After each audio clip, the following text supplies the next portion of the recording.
Hello, everyone. Seasonal greetings to you all, and thank you so much for joining me today. Today, we are wrapping the entire series on exceptional children. But before we dive into today's topic, let me begin with this simple truth. Every child can shine when the environment is built to support them. And so the question is, what does an inclusive environment look like? Today, that is what we are going to be talking about.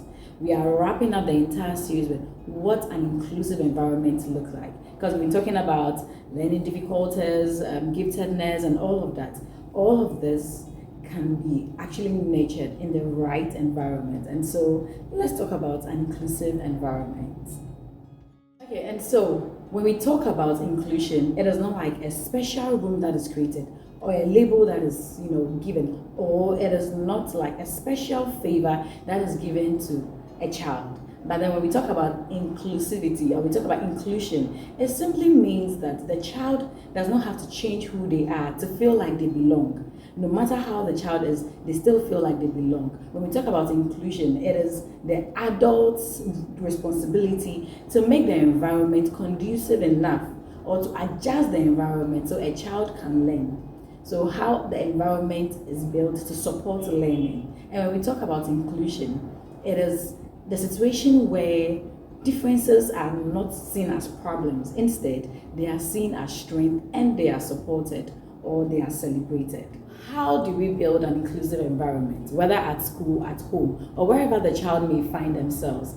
Now, it's important that we expect differences, don't just tolerate them. And so when you are already expectant that not every child speaks, at a particular age or at a particular rate, reading develops differently, movement develops differently, learning takes place differently. When you are expecting this kind of differences and you notice them in a child, you are not under pressure to push the child to, go beyond their strength. But then because you're expecting it, you rather adjust and you make it flexible for the child to be able to pick up at their own pace. And so when you are expectant, the pressure goes down. But then when you're not expectant, you are forced to tolerate it. And that is where there's pressure. And so let's just learn that there are differences in children. Every child is different. Some read differently, some speak differently, some learn differently. The moment you expect it, you are able to accommodate better. And so this is our first point. Expect it, don't tolerate it. This reduces the pressure on you.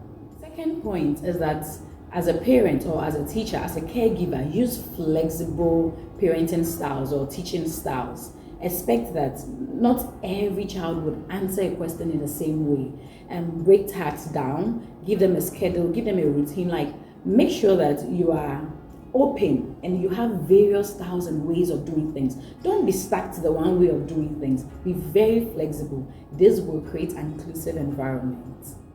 The third point, in an inclusive environment, children feel emotionally safe. Now, children feel okay to make mistakes, to try again, or to ask for help or support. If you are in an environment with a child who cannot ask for help or is scared to make a mistake, that is not an inclusive environment. And so let's, as much as possible, stop shaming them, stop comparing, stop putting so much pressure on these children to go above and beyond their strength.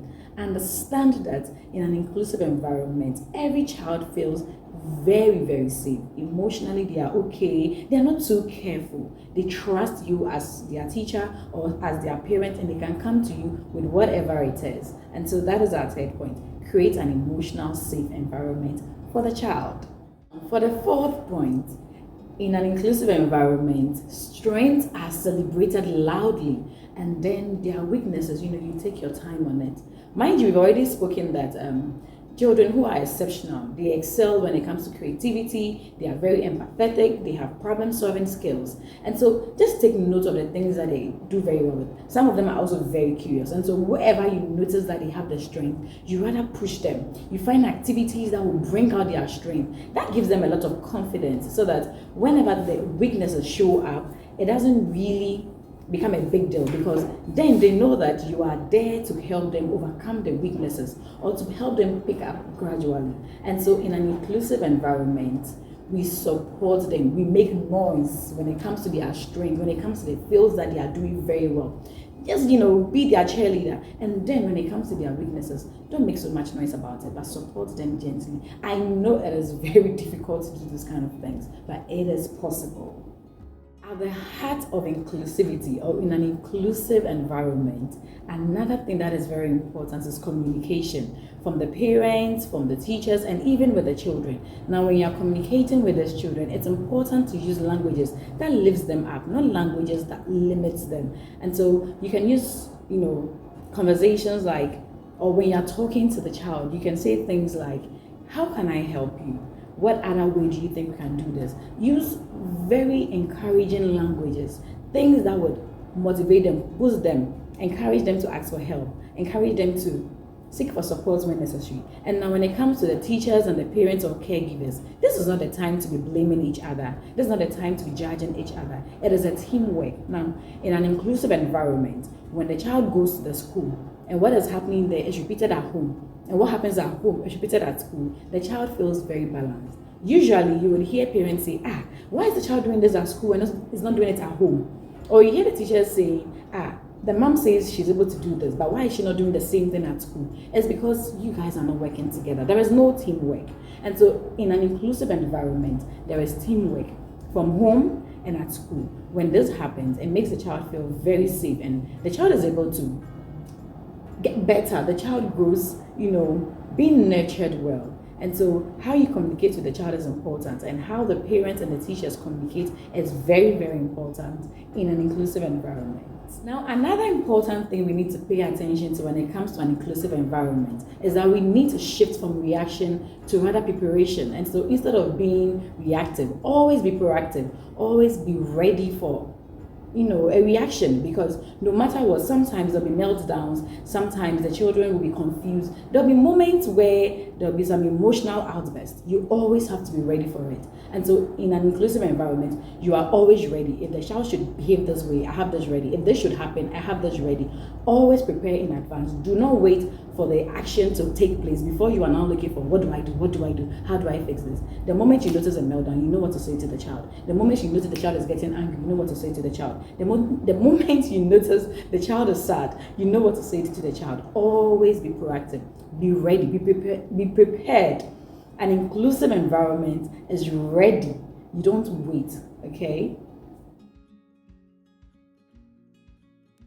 Now, as we bring the entire series of exceptionality to an end, my final word to every community member, every parent, every caregiver, every teacher is that the children do not need to fit into the system. Instead, the system has to be fit enough for every child to feel comfortable, to feel free, to express themselves, and to be able to bring out the best in them. Because, mind you, every child has a special quality, a special and a unique feature which makes them stand out. And so, instead of the child trying so hard to fit into the system rather has to be built in a way that every child will feel comfortable to express themselves. Whether the child is gifted, whether the child has dyslexia or ADHD or any of the other learning challenges, let's make the environment conducive enough for these children to feel comfortable, to express themselves, and to bring out who they truly are. Okay, everyone, thank you so much for being on this journey with me.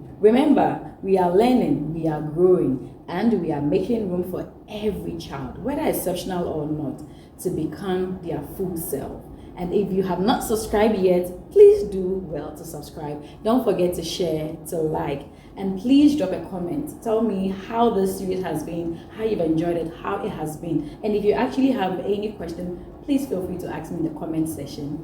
And you can actually also suggest any topic you would want us to probably talk about.